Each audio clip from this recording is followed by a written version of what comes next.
Aimables téléspectateurs, nous sommes en direct sur la FM Télévision pour le compte de votre émission Grande Analyse, cette émission qui est au cœur de l'actualité en République démocratique du Congo. L'actualité reste dominée par la situation sécuritaire à l'Est parce qu'elle est préoccupante, cette situation sécuritaire. C'est chaque jour que des Congolais perdent leur vie. C'est chaque jour qu'il y a des tueries à l'Est de la République démocratique du Congo. La République démocratique du Congo qui se sent délaissée seule à son triste sort. L'Afrique du Sud a pensé renforcer les troupes de FARDC avec 2900 militaires, mais dommage que déjà 2 de leurs ont perdu la vie dans les affrontements qu'il y a eu cette nuit, et hier et aujourd'hui matin, et 3 sont blessés. On se pose la question, est-ce que cette guerre de l'Est de la République démocratique du Congo pourra trouver une issue de sortie? Et la communauté internationale continue à demander à ce que toutes les parties se mettent autour d'une table pour parler, mais Kinshasa continue à camper dans sa position de ne pas vouloir négocier avec ces rebelles. C'est ce qu'on va essayer de voir dans les jours à venir. Qu'est-ce que cela pourra donner? Parce que il faudra qu'on se dise, c'est vrai que chacun cherche à tirer les draps de son côté, mais ceux qui perdent la vie, ce sont des Congolais. En dehors de ça, nous allons évoquer aussi la nomination de l'informateur qui a tenu son point de presse aujourd'hui à l'hôtel Hilton. Il était face à la presse où il a essayé, l'informateur Augustin Kabouya a essayé de mettre au clair le rôle de sa mission. Sur ce plateau, nous allons essayer de parler avec monsieur Faustin Simanga. Il est du parti d'Augustin Matata Ponyo, le LGD. Normalement, il devait être sur ce plateau en débat avec maître Eric Bila de Sénarc. Mais dommage qu'il s'est fait excuser parce qu'il a connu un contretemps. Mais n'empêche, nous, on continue à travailler. Monsieur Faustin, bonjour. Bonjour, merci beaucoup pour votre invitation. Comment vous allez? Oui, ça va. Avant d'entrer dans le fond de la question de l'Est, la situation sécuritaire de la République démocratique du Congo, un mot par rapport à ça. En gros, la situation politique ou la situation sécuritaire, parce que la politique et la situation sécuritaire sont liées, la situation est préoccupante. Il y a la partie est de la République qui est constamment touchée. C'est la partie qui est beaucoup plus en actualité et qui est plus, qui nécessite beaucoup plus d'intelligence stratégique de notre part en tant que Congolais. C'est toujours difficile de parler de Congolais qui meurent. Aujourd'hui, on parlera encore d'eux, pas sous l'angle que nous aimerions, l'angle du développement, l'angle de la paix, l'angle de la quiétude, mais plutôt sur l'angle de l'insécurité, et ça ne nous arrange pas. Et vous comprenez comment j'en parle avec une main qui tremble. Donc vous comprenez qu'il y a nécessité de trouver la paix et les solutions durables à cette question de sécurité à l'Est.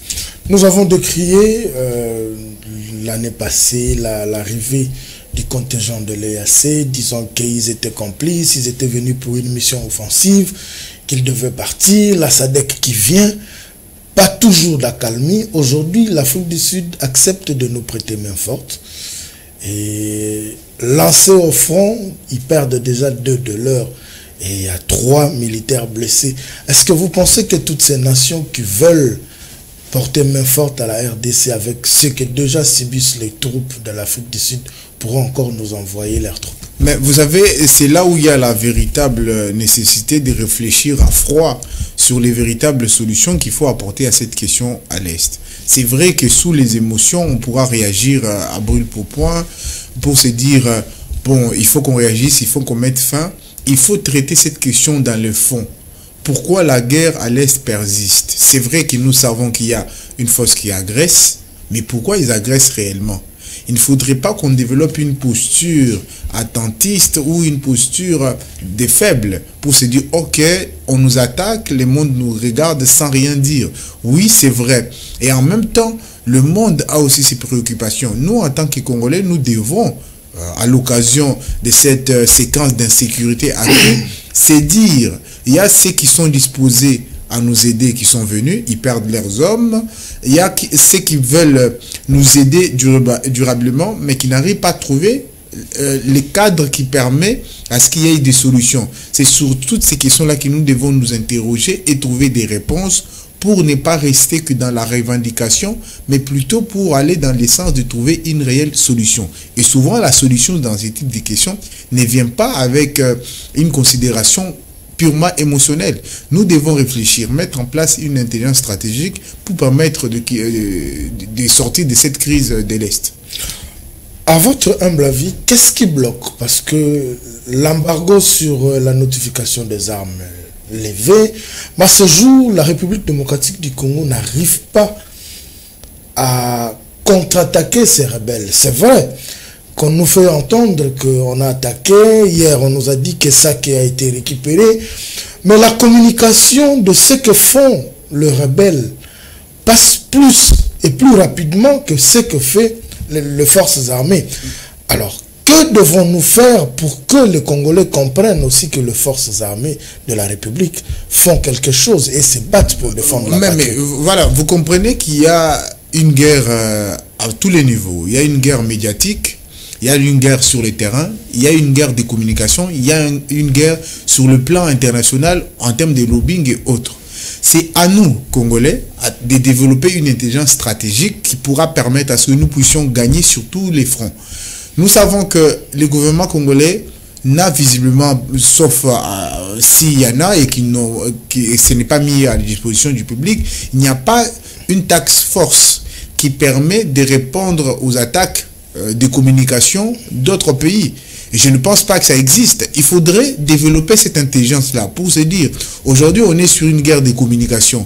Il ne faut pas rester sur la logique d'une communication de l'institution ministère de l'information et de la communication. En fait, la logique c'est ça avec les briefings. Les briefings, c'est une communication d'information. Mais il faudrait passer à une communication d'attaque. Et cette communication-là, ça veut dire, s'il y a l'ennemi qui met en place une stratégie de communication en vue de pouvoir désinformer, il faut aussi faire une contre-désinformation. Vous comprenez? Il ne faudrait pas être attentiste. Il faut passer à l'étape où on est en train de réagir à la situation d'une manière offensive. Parce que la meilleure défense, c'est l'attaque, dit-on.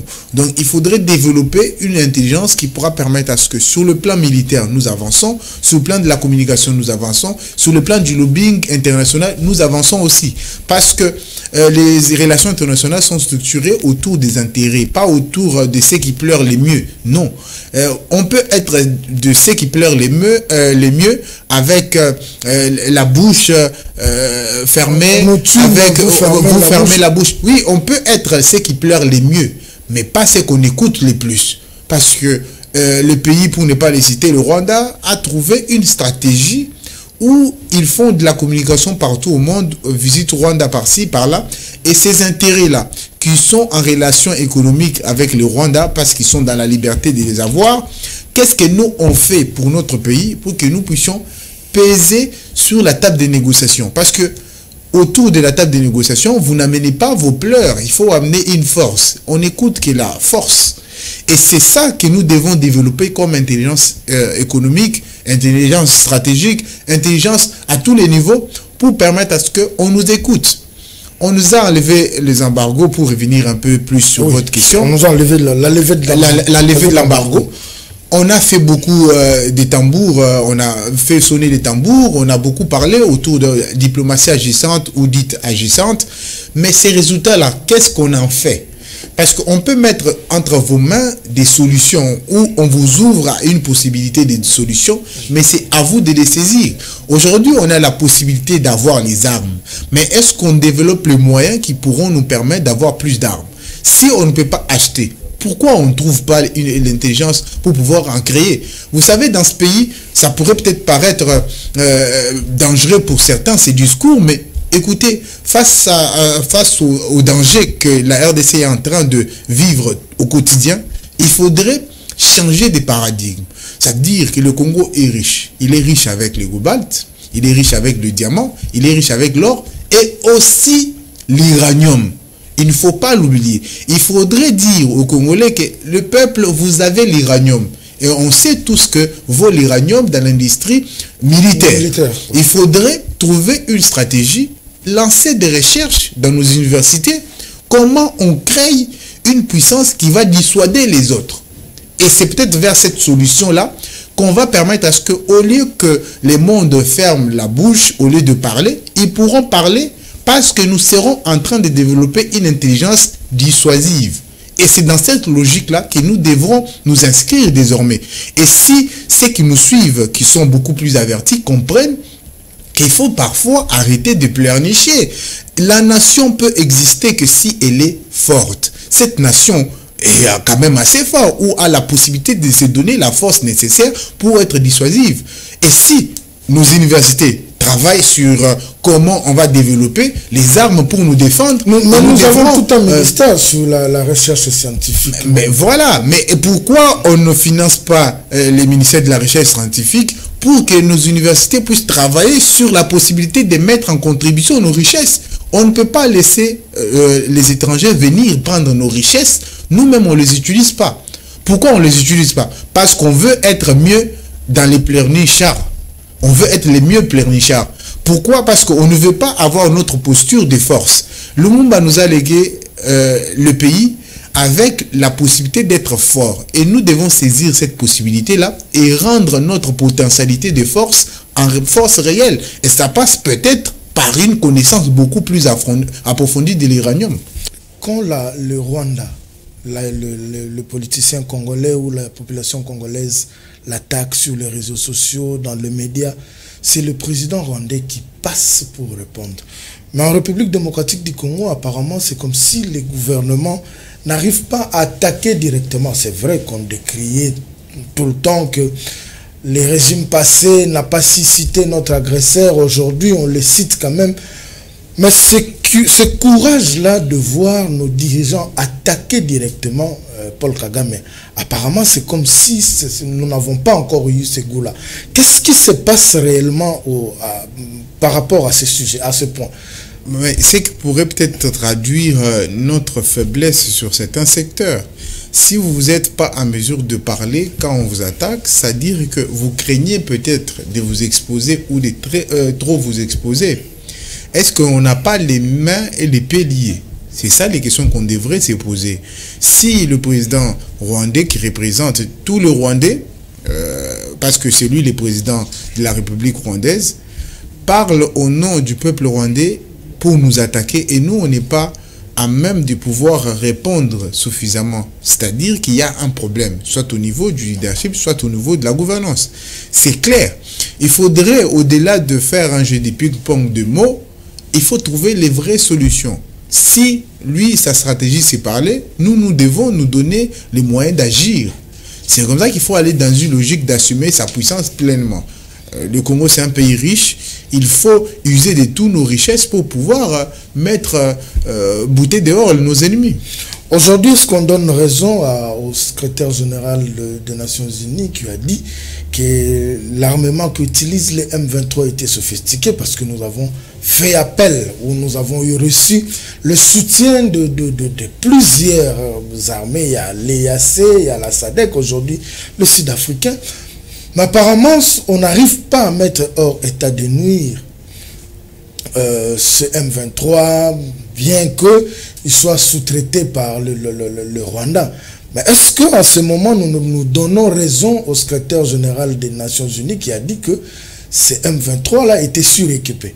Non, mais vous savez, le M23 peut être suréquipé. Il y a eu des armées du monde qui sont très occupées. Et même les États-Unis ont dû perdre sur certaines batailles. Et ça ne serait pas un problème s'il y a l'armée qui est bien occupée ou un groupe armé bien occupé, équipé, j'allais dire, qui arrive à être battu. On gagne pas seulement parce qu'on a beaucoup d'armes. On gagne quand il y a une intelligence stratégique qui arrive à faire défaire les armées. Il faut développer une intelligence stratégique. Pourquoi on se bat? Comment on se bat? Avec quelle optique on se bat? Aujourd'hui, il faut se déclarer déjà même en état de guerre psychologique. Parce qu'il ne faut pas attendre que la guerre commence ouvertement quand on réunit les assemblées ou on réunit les congrès. Il faut déjà que chaque Congolais se mette en état de combat psychologique. Réunir le deux chambres est encore hypothétique parce que l'Assemblée nationale, le bureau définitif n'est pas installé. Le Sénat, on ne connaît même pas encore qui sont sénateurs. Alors, dans cette logique, quelle devait être la position de la République démocratique du Congo? Parce que le président nous a dit, à la moindre escarmouche, je réunirai. Or, actuellement, il ne peut pas réunir le Deschamps. Bon, encore une fois, ça c'est l'excuse qu'on pourrait bien lui donner, et il a raison, peut-être s'il pense comme ça, parce que bon, c'est vrai qu'il n'y a pas encore les sénateurs de cette nouvelle législature, on connaît que les députés. Et les députés ne peuvent pas à eux seuls constituer le congrès, vous l'aurez compris. Donc, en ce moment, c'est comme ça que gouverner, c'est prévoir. Les paroles d'un homme politique devraient garder leur noblesse et leur hauteur, leur pouvoir aussi. Les paroles d'un homme politique ne doivent pas devenir avilies. C'est comme ça que les paroles d'un homme politique doivent être calculées, pensées, réfléchies dans un temps long. Il ne faut pas inscrire sa parole politique dans un temps électoral. Parce que quand on inscrit uniquement la parole d'un homme politique dans un temps électoral, on le met dans une logique peinture. C'est-à-dire, on le dit juste pour embellir une campagne électorale. Et quand la réalité nous met face à nos paroles, on n'est pas à même de réagir. On trouve encore d'autres paroles pour combler les lacunes des réactions ou combler les lacunes stratégiques. Il faudrait que les acteurs politiques de gauche comme de droite puissent réfléchir à froid, surtout quand il s'agit des questions de l'Est, parce qu'il en va de la sécurité de la nation. Il faudrait développer une intelligence stratégique. Quand vous n'êtes pas prêt à combattre, ne cherchez pas la guerre.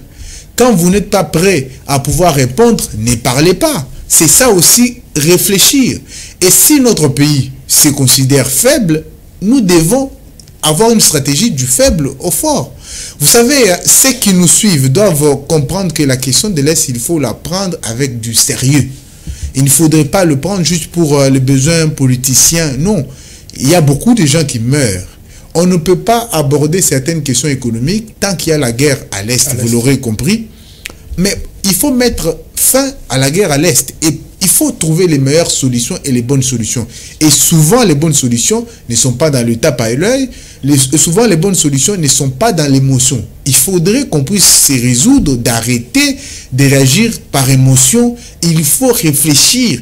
Et il y a la possibilité que nos professeurs, nos militaires, nos stratèges puissent développer une intelligence stratégique qui pourra nous permettre de ne plus permettre au président rwandais de parler avec arrogance, de parler avec une certaine assurance, parce qu'on serait en train de le faire douter dans ses convictions. Certaines personnes pensent qu'à l'heure actuelle, il faudrait que toute la classe politique se mette autour d'une table. Opposition, majorité, société civile, pour parler. Vous venez de dire, c'est une question qu'il faut aborder avec tout le sérieux possible.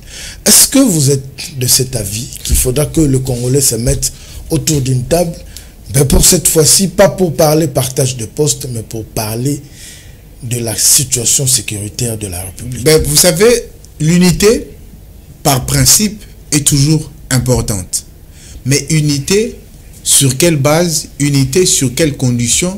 Comment on construit cette unité? L'unité, c'est une idée. Il faut construire cette idée d'unité-là. Autour de quoi ils vont se réunir? À quelle volonté? Avec quelle volonté ils vont se réunir? La question de l'Est peut être l'arme qui permet à l'unité de se mettre en place. Si nous voulons construire l'unité, il faut être à mesure de construire l'unité. Vous pouvez dire que nous voulons l'unité, nous voulons que la gauche, la droite, que ce soit l'opposition ou ceux qui se positionnent proches du pouvoir aujourd'hui, s'unissent, mais ils vont parler autour de quoi? S'il n'y a pas à la clé la volonté de mettre en place une intelligence stratégique, je peux même dire que l'unité, c'est une mauvaise stratégie. Parce que l'unité doit être... Oui, l'unité doit aussi être une stratégie. Si on considère que l'unité est une stratégie, là, on va vers l'unité. Il ne faudrait pas prendre l'unité que sur l'aspect, encore une fois, émotionnel. Bon, on s'unit... On se met autour d'une table. On peut se mettre autour d'une table. On affiche l'unité, mais en réalité, on n'est pas unis. Il faut construire cette unité-là. Et comment la construire? J'en viens. L'unité se construit quand on veut converger les intérêts. Les partis politiques représentent les intérêts.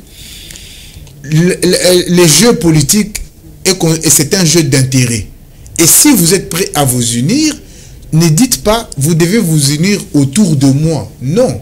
la personne. Il faut s'unir autour des idées, donc, et autour d'un idéal. On vous entend parler, la crainte du LGD, c'est de s'unir autour de Félix Tshisekedi.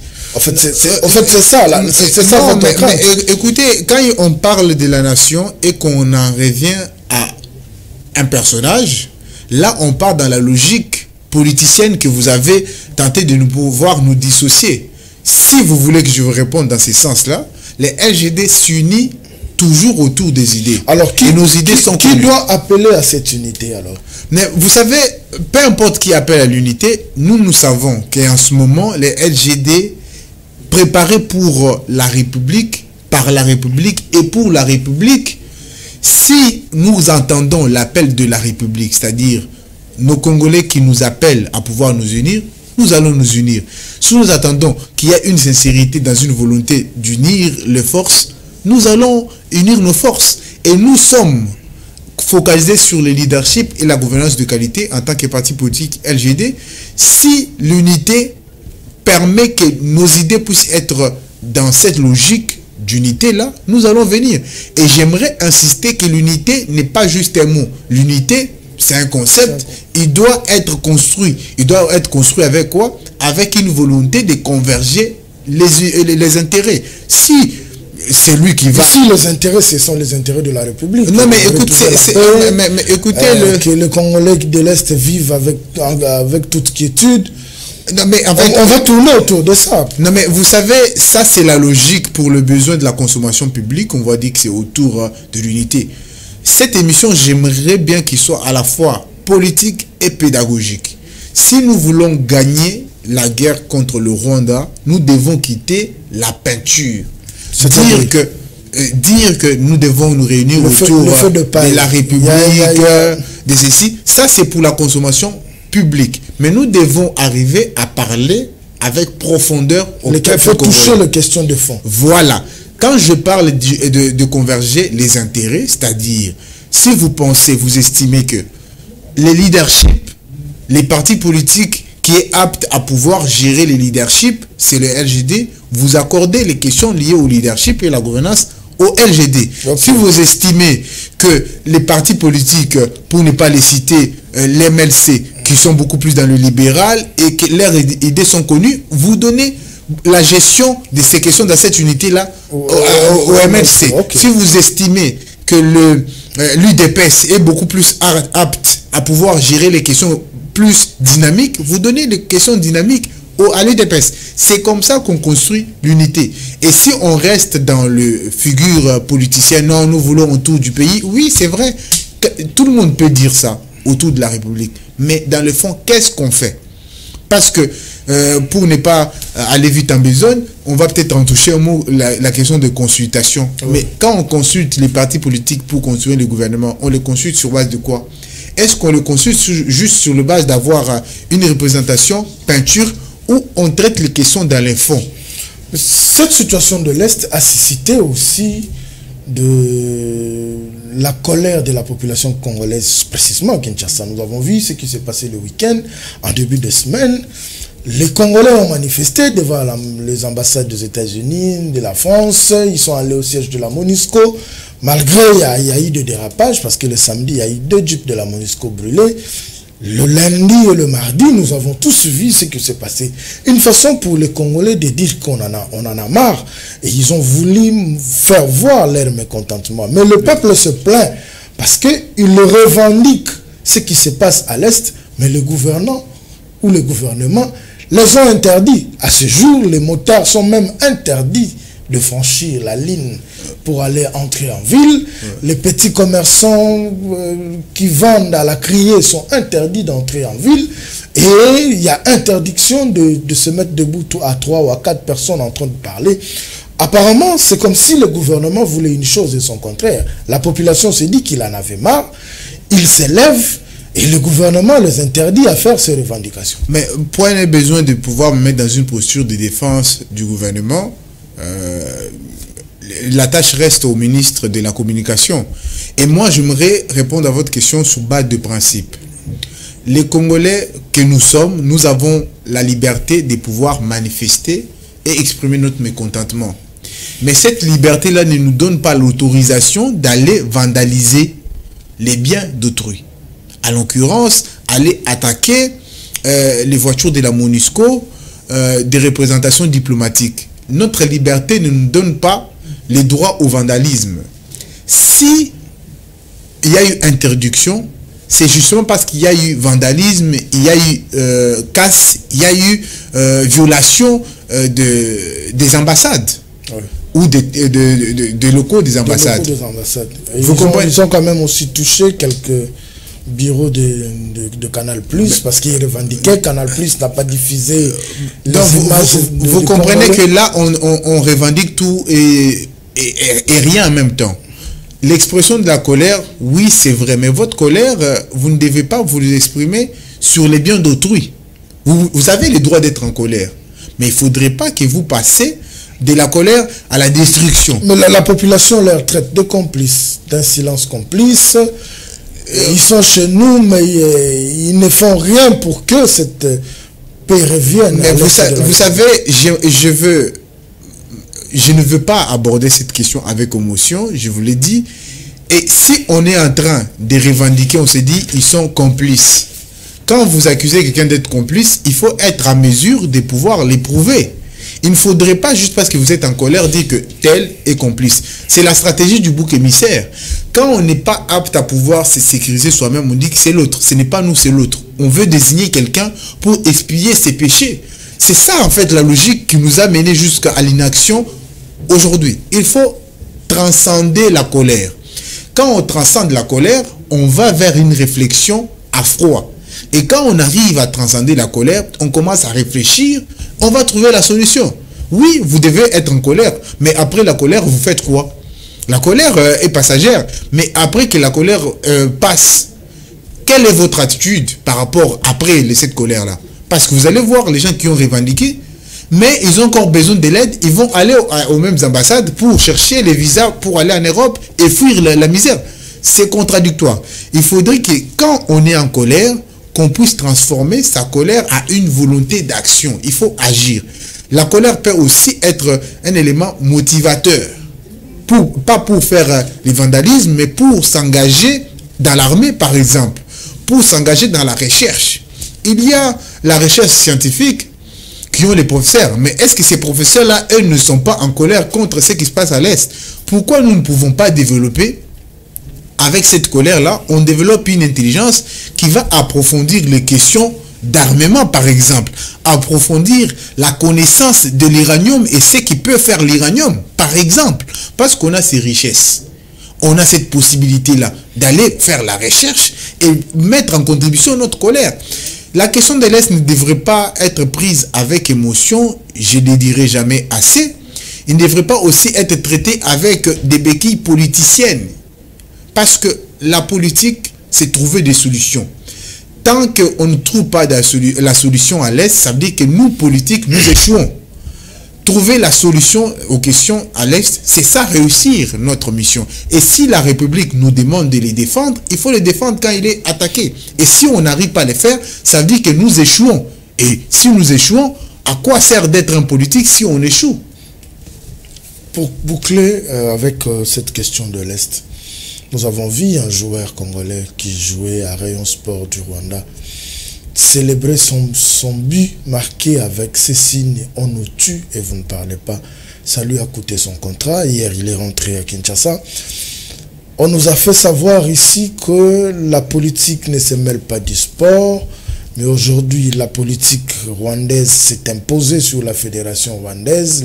Le club était obligé de sanctionner les joueurs pour 6 mois. Alors tout le monde sait qu'au mois de mai, le championnat tenait à sa fin et on lui a dit qu'il était libéré de tout contrat.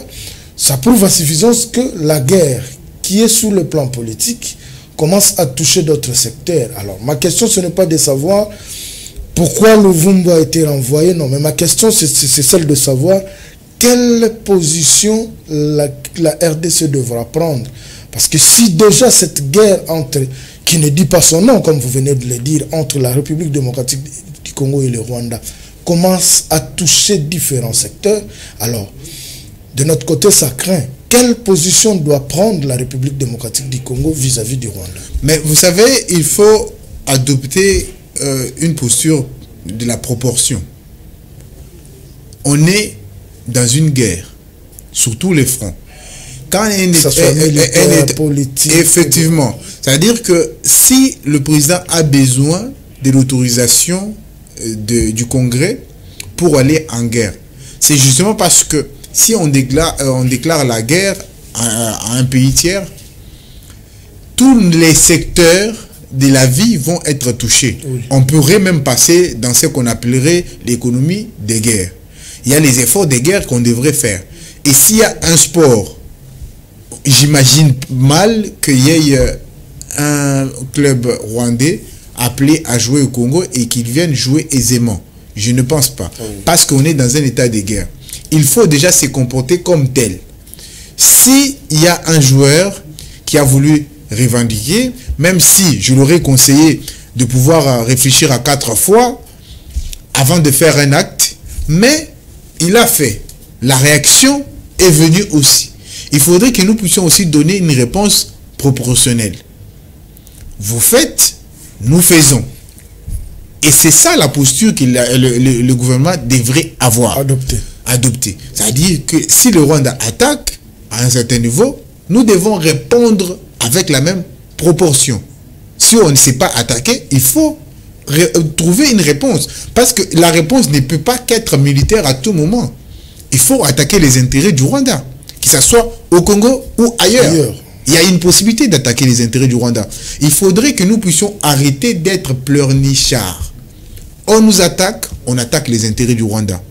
Et il faut trouver les moyens de faire du lobbying à l'international, trouver comment faire le lobbying au niveau africain. Il y a certainement les intérêts rwandais qui sont quelque part sur cette planète. Il faut s'attaquer aux intérêts du Rwanda. C'est comme ça que nous allons mieux faire la guerre. Il ne faudrait pas demander aux Congolais d'être soudés, mais on ne sait même pas autour de quoi on se soude. Il faut réfléchir. Je ne dis pas que le gouvernement n'est pas en train de réfléchir, mais on ne voit juste pas les résultats de leurs réflexions.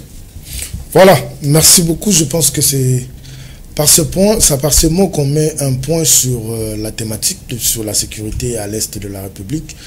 On ne cessera pas d'en parler. C'est comme pendant les élections, nous avions eu plusieurs mois en train de parler des élections. Nous avons parlé de l'évolution des élections.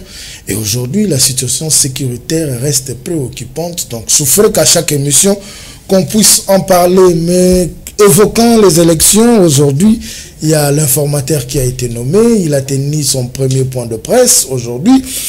Et il y a des questions qui se posent. Connaissant M. Augustin Kabouya, du sang chaud, il est là pour répondre du tic au tac.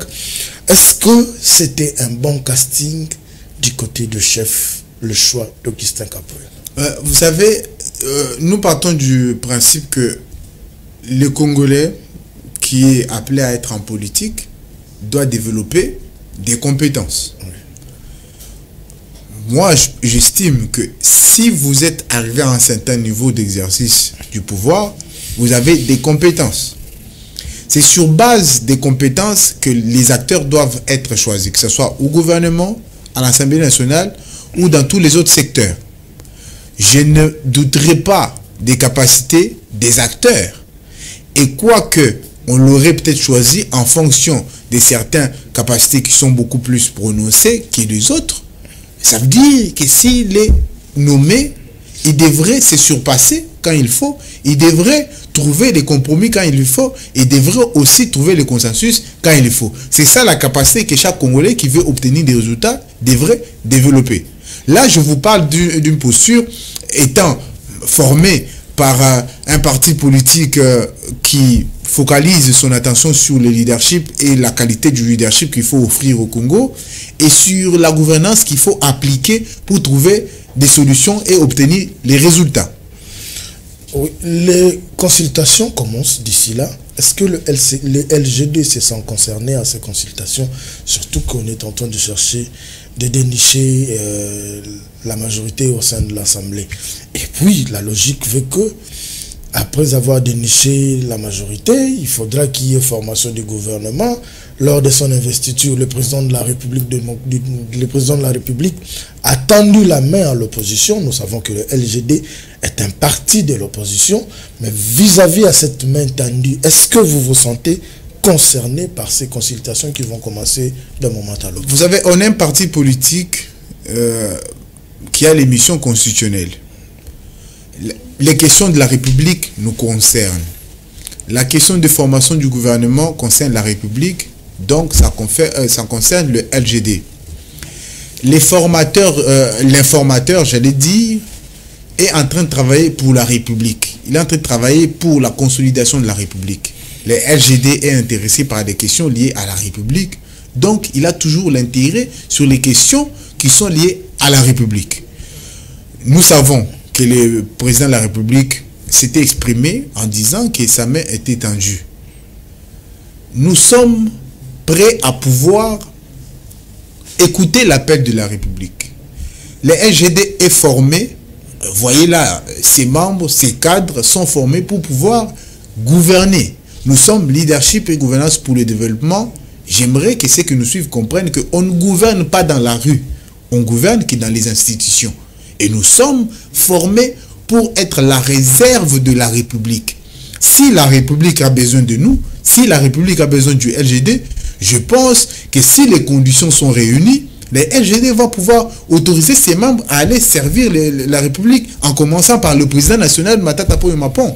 Donc le LGD ne reste pas sceptique comme certains regroupements ou partis politiques qui ne veulent même pas entendre parler de ces tractations qui peuvent avoir lieu entre les pouvoirs en place et l'opposition. On ne gouverne pas dans les extrêmes. Et je considère que le scepticisme fait partir un peu des extrêmes. On ne gère pas une institution, une république, un pays dans les extrêmes. Dire qu'on est sceptique, oui, c'est le droit de chacun d'être dans le scepticisme. Mais est-ce que c'est productif? C'est ça la vraie question qu'il faut poser. Et le LGD estime que le scepticisme a toujours été improductif. Il faut être optimiste avec la vie, être optimiste avec les acteurs, être optimiste avec la politique en général. Leadership et gouvernance de qualité, pour mieux comprendre ça, il faut être dans l'optique de l'optimisme. Il faut croire en la personne, il faut croire à la vie, il faut croire que l'homme a la possibilité de pouvoir s'améliorer. C'est ce qui permet à ce que nous puissions construire, bâtir et obtenir des résultats. Et je pense que le LGD a toujours été ouvert au progrès, a toujours été ouvert à la possibilité qu'il y ait les humains, les hommes, les acteurs qui s'améliorent. Et si l'amélioration va dans le sens de permettre à ce que il y ait une construction d'ensemble, et je pense que le LGD va toujours être ouvert à la possibilité d'avoir un leadership et une gouvernance de qualité. Petit à petit, nous avançons vers la fin de notre mission, mais je vais évoquer un point qu'a évoqué le président de l'Assemblée nationale, bien qu'il soit dans le bureau d'âge, mais du moins, il a évoqué les questions de cumul de fonctions ou de postes après que le Conseil d'État ait tapé du poing sur la table, la Cour constitutionnelle. Il a donné 8 jours à tous ces députés qui sont mandataires, qui sont ministres, de faire un choix. Mais à ce jour, cela apparemment pose problème. Certains ne veulent pas d'abord quitter leurs fonctions en attendant la validation et que la Cour constitutionnelle puisse confirmer les résultats, surtout que les résultats des législatives ne sont pas encore confirmés par la Cour. Quelle lecture faites-vous de ce cumul de postes? Mais vous savez, il faudrait que nous apprenions, quand on veut construire une démocratie forte, on veut construire un état de droit réel, à respecter la loi et se soumettre à la rigueur de la loi. Si vous êtes élu député, c'est parce que vous êtes parti demander aux Congolais de vous élire. Les Congolais vous ont fait confiance, ils vous ont élu député. Ne demandez pas que la loi s'adapte à vous. Adaptez-vous à la loi. Démissionnez si la loi l'exige. N'attendez pas qu'on vous donne 8 jours, pendant que vous savez que la loi dit clairement, en toute clarté, qu'il faut 8 jours à partir du moment où on a validé le pouvoir pour pouvoir choisir de rester à l'Assemblée nationale ou se maintenir au gouvernement. Pourquoi on devrait discuter, échanger, trouver des béquilles, trouver des mécanismes. Là, on ne va pas pouvoir construire la République. Il faudrait accepter de pouvoir se dire, je suis un homme d'État, je me soumets à la loi, et permettre à la République d'avancer. Il ne faudrait pas à tout moment trouver comment on trouve des raccordements, comment on se maintient, tout ça dans l'objectif de pouvoir avoir des intérêts. La politique, c'est aussi une prise de risque. Vous avez risqué d'aller aux élections, vous avez été voté, prenez le risque de griller le gouvernement. Et je pense que si un politique n'arrive pas à prendre des risques, en réalité, ce n'est pas un politique. Il faudrait ne pas toujours être confortable quand tout est fait. Non, il faudrait prendre les risques. Allez-y à l'Assemblée nationale. S'il arrive que vous n'êtes pas confirmé à l'Assemblée nationale, attendez 2028, vous allez revenir comme député et vous aurez au moins respecté la loi. Il ne faudrait pas se dire, bon, quand ça ne m'arrange pas, je trouve comment fuir un peu la loi, mais on applique la loi que quand il s'agit des opposants. Vous comprenez que nous devons tous nous soumettre à la loi, et si la loi dit qu'il faut démissionner quand vous êtes élu député, démissionner sans poser problème au juge, sans toujours vouloir trouver les explications et les interprétations de la Constitution pendant que les choses sont claires. Il faudrait aussi, la bonne gouvernance, c'est aussi respecter la loi. La bonne gouvernance, c'est se soumettre à la rigueur de la loi. Monsieur Faustin Tshimanga, je pense que nous sommes arrivés à la fin. Les Congolais qui vous suivent de partout, qu'est-ce que vous leur dites? En tout cas, merci beaucoup déjà pour votre énième invitation. Toujours un plaisir de venir communiquer avec le Congolais à travers votre télévision bien gérée, bien mise au service du peuple pour le peuple. Merci beaucoup. Vous comprenez que les peuples congolais devraient augmenter sa capacité d'exigence envers les gouvernants. Il ne faudrait pas caresser toujours dans le sang du poil les personnes qui nous gouvernent ou qui vous gouvernent. Vous avez été moins exigeant avec certains acteurs, ils ont produit ce qu'ils ont produit. N'oubliez pas que c'est vous qui votez. L'argent avec lequel les personnes qui nous gouvernent roulent avec les voitures, c'est notre argent. Il faut être plus exigeant. Il faut exiger plus de qualité. Il faut exiger plus de sérieux. Il faut exiger plus de compétences. C'est ça qui va permettre à ce que les décideurs ne puissent pas avoir la complaisance quand ils nomment ou ils choisissent les acteurs. Les peuples congolais, sachez que ceux qui nous gouvernent sont juste les reflets de nous-mêmes. Si nous voulons la mollesse, nous aurons ceux qui nous gouvernent qui seront dans la mollesse. Imaginons si on exige la qualité à ceux qui nous gouvernent, ils vont nous donner la qualité et quand ils ne nous donnent pas la qualité, on les pousse à la démission ou on les pousse dehors. Et il faudrait augmenter cette capacité d'exigence-là parce que nous devons relever ces pays et je pense que les peuples congolais, si au fur et à mesure nous comprenons que nous devons vouloir la qualité, nous aurons la qualité. Voilà, merci beaucoup. Je crois que le défi majeur reste celui de relever ces pays. C'est ce que je retiens dans votre conclusion. Mais avant de terminer cette émission, je veux aller adresser un mot au commissaire provincial de la police qu'il essaye, je veux le dire à Lingala, papa général Blaise Kilimbalimba, tronçon et à triomphal Kobanda Pont Kasavubu pour Obima. Palais du peuple pour Mekakocha Misouana. C'est chaque jour que Bachege Babimara caniveau pour nous kata batubasak. Semaine où on a vivre en 3 fois. Et il y a lobby. Il y a hier, mercredi, ils sont sortis avec des machettes. Ils ont ravi de gens. Sac na ba moto, beti ba moto, ba machette. C'était vraiment compliqué. Donc, ba mekana nous kota la tronçon na ya Robanda triomphal pont Kasavubu ti Obima palais du peuple. Ce qui vraiment borolanda message au bomeka kocha misouana parce que c'est chaque jour moto aller la sac place wana ezali malamu mingité. Merci beaucoup à Yves Basunga parce que vous nous suivez chaque jour. Hier vous nous avez écrit, ça nous fait plaisir. Bino batu bolanda abiso de partout. Apprenez à nous écrire. S'il y a des remarques à faire, faites-le. Et s'il y a des encouragements à faire, faites-le aussi parce que on est humain, nous ne sommes pas parfaits. Merci à toute la grande équipe technique qui nous a accompagnés.